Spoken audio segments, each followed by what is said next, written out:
right, I'm Norman Gridley, and it's a great pleasure to be here in this conference today with all of you and all of you online and wherever you are or looking at us later. I am representing a group called the Maine Lithium Communicators, and I would like to introduce the members of this group very quickly, just to say who we are. It is a voluntary group. That's fundamental. We're not a lobby group. We are interested in the just energy transition as it applies to our state, the state of Maine. I grew up in the state of Maine, so did Peter Arnold, who's on the panel here.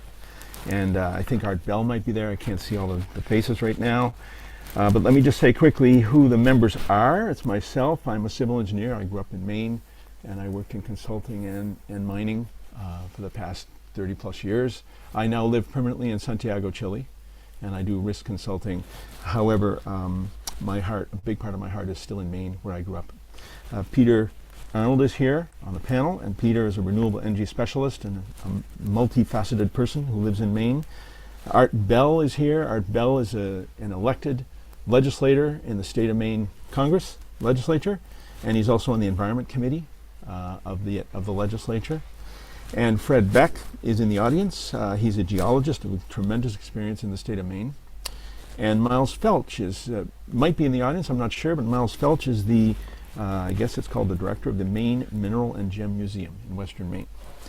So that's who we are, and we are volunteers, and I'm going to give a presentation on what we're trying to do, and then I'm going to open it up, of course, to questions to others who might be on the panel as well. Let me say also a quick word about our state, very quickly, but Maine has 1.4 million residents. It's in the northeast of the United States, almost 93,000 square kilometers of land. 4/5 of that is forested. So most of the population does live near the coast. I grew up on the coast. Peter Arnold lives on the coast. Maine has a long tradition of resource use, renewable and non-renewable, and a very strong environmental conservation tradition. So that's kind of a backdrop to our state, and that gives you a little bit of an insight into the challenge we have in Maine. And I'll try to explain that as I go through here with this presentation. Thank you for that opportunity to present ourselves. And why is my slide not working? It's not moving ahead. I don't know why. Sorry. I'm compartiendo, but I can't move the slide. There we go. Oh, I already presented myself, Norman Gridley. I live in Santiago, and Peter Arnold is here as well. He lives in Damascotta, Maine. So who we are, I already told you who we are. We formed the group about 4 or 5 months ago, and we've been trying to meet monthly. More or less doing that. I'm going to talk about what the state of Maine is pushing for in terms of the energy transition and resilience to the climate change effects that we have globally and in Maine. Then something about lithium deposits in Maine and how it fits into that story. We formed this discussion of lithium before this big deposit was identified in Maine, and so that's an interesting twist on the story. And then really challenges to mining in our state and what we'd like to catalyze as a group and what are our next steps. So we're really trying to initiate a discussion here, and we'd be very open to any comments that anyone would like to provide us on how to advance. Like I said earlier, we are a voluntary group of Mainers. We're interested in helping our state become a true participant in the energy transition, and that means the just energy transition. I live in Chile. A great deal of the lithium that's needed globally is produced in Chile. That's not to say that's not just, but it means that in the state of Maine, which wants to be a part of the energy transition, what about the possibility of extracting some of the minerals that are needed for the energy transition in our state? And Maine has a climate council, which developed a multi-year plan for transitioning to the low-carbon economy, and this council has a continuing role in working towards those goals. There's a link to it there. Here's a cover page from the Climate Council, and it's a group of people who meet regularly and talk about the objectives and the activities related to the transition to this low carbon economy. And here are some of the top activities. I'll go to the next one. Maybe I should say the guiding principles. These are important to touch on for a moment. Improve our resilience, okay? Prioritize welfare of our citizens, including vulnerable communities. Foster the use of our natural resources.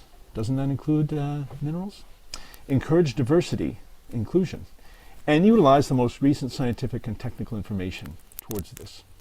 We believe these principles really help to undergird the conversation about the possibility of sustainable mining in the state of Maine. So now I'm going to jump quickly into lithium deposits. Given the time I have, I don't have a lot of time to talk about lithium around the world, but there is, and I'm not a geologist, as many of you are.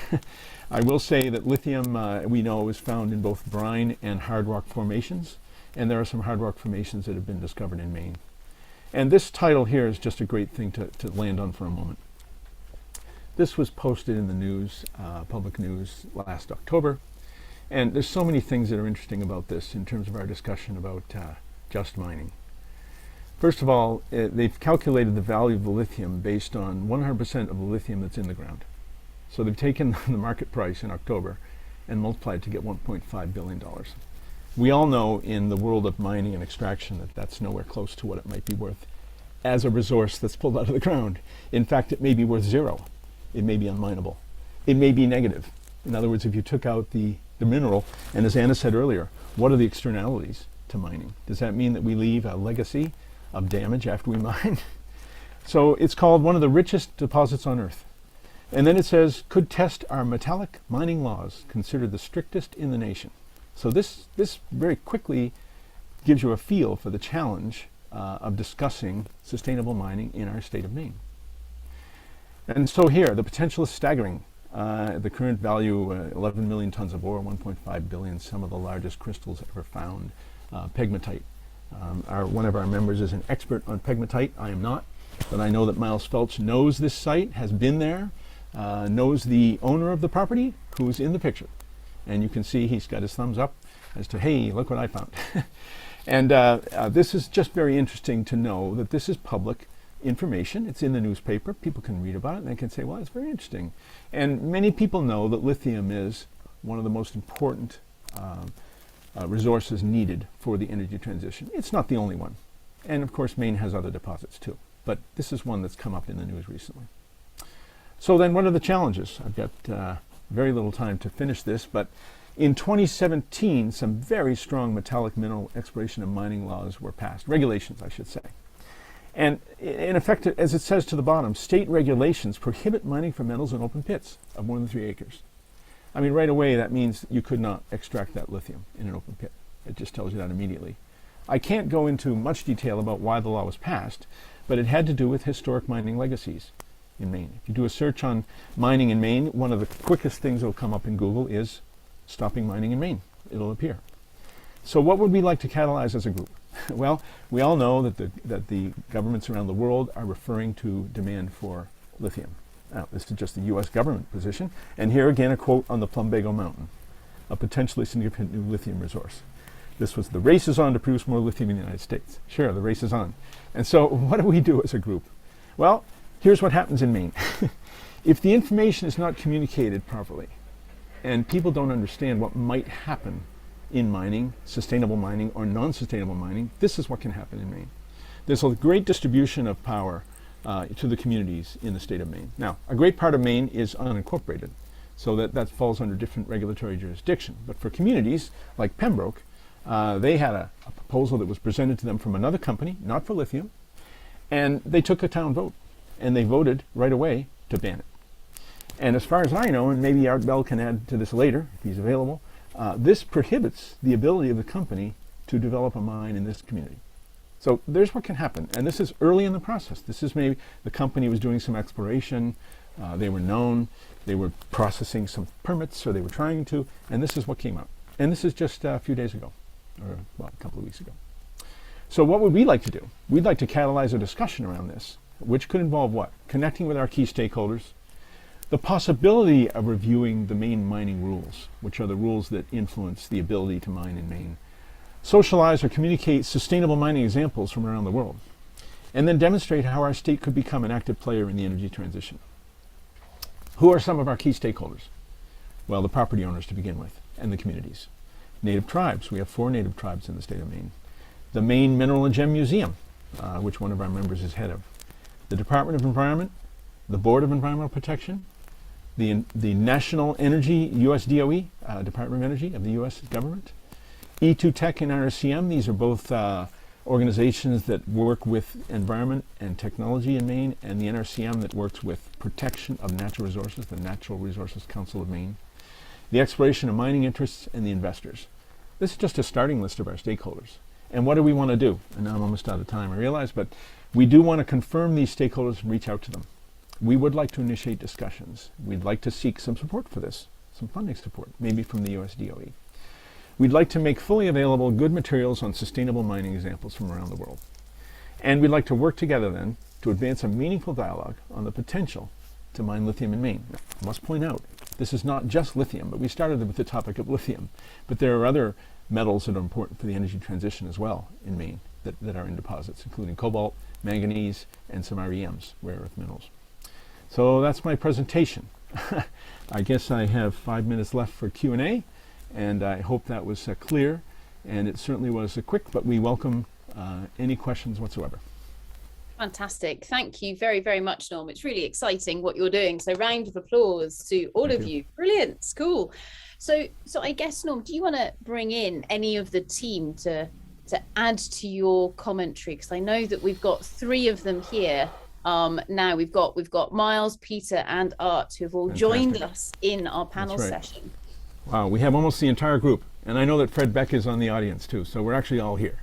I would like to take the opportunity to ask Art, first of all, if he would like to comment on the sort of the regulatory challenge in Maine that we have with relation to mining, if you'd like to do that. Thanks, Art, for being here. Yeah, thank you. And it's an honor to be with all you people that from around the world. It's really exciting. I am a rookie legislator here in Maine. Just completed my first term, 2-year term, running for re-election. And I am learning a lot from my fellow colleagues here. And but what I do know is that, and going to discussions like this, I'm learning that we are going to need a lot of lithium and a lot of these other minerals to electrify our world in the future. And Maine, as Norm pointed out, is committed to doing that. We have set out very ambitious goals. So that's one thing. And then on the other side, Maine is a very green, we pride ourselves on, within the 50 United States, of being one of the more environmentally friendly states. And so that we protect that very carefully. And so for me as a rookie legislator to be stepping right out there and saying, hey, let's go after all these minerals, well, would I have to balance that in understanding the history that Norm and Peter and others know better than I. So that's the role that I'm going to play is trying to understand all that, bring this forward in a responsible manner, and then see where it can lead. So I'm excited, and thank you everyone here for making this available. It's a great learning experience for me. Thank you, Art. Can I comment that Art is tremendous to have Art in this group, because Art is in the legislature and knows how rules might be changed. And yet, as I said earlier, we're not a lobby group, so we're not promoting mining. We're not saying let's promote a company or let's promote an investment, even though that's what will be needed to do this. And I really thought the comment earlier about we have the minerals, we just don't have the time. I think that was a tremendous comment earlier by Anna, because it takes so long to develop something. And I've worked on projects that have taken 20 years plus to go from exploration to production, 25, and that's just one. I don't want to take the time from others though. Miles, would you like to say hello and indicate, Miles has been to this pegmatite deposit. So I guess, and Miles represents the Maine Mineral and Gem Museum, and if you do a search on the website, you will find, when you look at Maine and minerals, that's one of the first things that will come up, gems. And Maine is mined for gems and granite. So they call it mining, and it's extraction, it's true, but it's not hard rock, open pit, sulfur deposit mining. So, those things are still, shall we say, legal in Maine. Miles, do you want to say hello and comment along those lines? Yeah, hi, so Miles Felch here. I have a background in, I'm an igneous petrologist, but I specialize with granitic pegmatites. And so I've been involved in a project for the past couple of years, the Earth Mapping Resources Initiative, or Earth MRI. It was a Department of the Interior grant that was given, money was given to state organizations to look for certain critical mineral resources in the states. And so we applied through the Maine Geological Survey, and we were, the museum here, me in particular, were involved in that project. We were awarded some money to do mapping of the lithium deposit in Nuri, and so the area surrounding this deposit that's now pretty well known.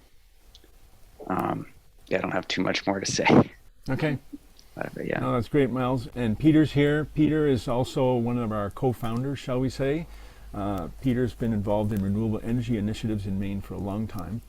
And Peter, do you want to say anything just to touch on? Is it, because you've been attending this conference all this week as well.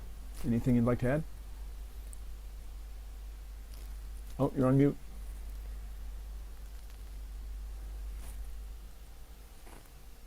Yeah, I'm fascinated. I have a side business of being a social worker, and I'm fascinated by systems work. So that's what I'm going to be focusing on within this group, is how to bring this message of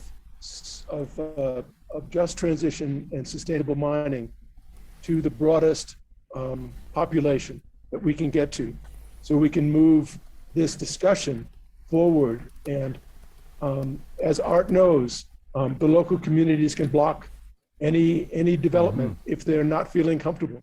So that's where I want to go with our work. Thank you. Thank you, Peter. I know we only have a minute, Sarah, but that's why I put that slide in that just came up from May 5th about Pembroke. Pembroke was looking at a proposed project from a Canadian investors, small exploration company, small, I would say. And they were active, and they were looking at the possibility of developing something in that area. And like, how quickly did that vote come out? So the idea being, well, what does that mean? Does that mean that they could have communicated more with their stakeholders? Who were their stakeholders? Did they try? Was the information wrong? These are things we don't know. But in terms of Maine becoming a partner in the just transition, we know that effective communication is fundamental. And without it, absolutely nothing will happen. And we'll keep using all the minerals and metals that come from all around the world, including northern Chile, where I live, where we extract lithium from brine. And we leave ponds behind forever. And now I'm commenting too much. But we may be influencing negatively the environment. I don't want to say we are or aren't, but the fact is that that's what happens if we use resources from around the world. It can happen. So the externalities we don't really know, and yet we live in Maine and we want to use all these great technologies that we're going to use, including the renewable energy. That's my last rapid comment. I don't know if there's time for any questions. Probably not. Yeah, no, thank you so much to Norm, to Art, to Peter, and to Miles, and to Fred, who's in there as an attendee as well. Absolutely fantastic. And I think it is it's really exciting to see what you're pulling together at the moment. I note, Norm, that you put your email address into the chat and said we don't have a website yet, but please engage in this dialogue. Absolutely brilliant. Thank you so much, Norm and team. Round of applause to all of you. Brilliant. Cool.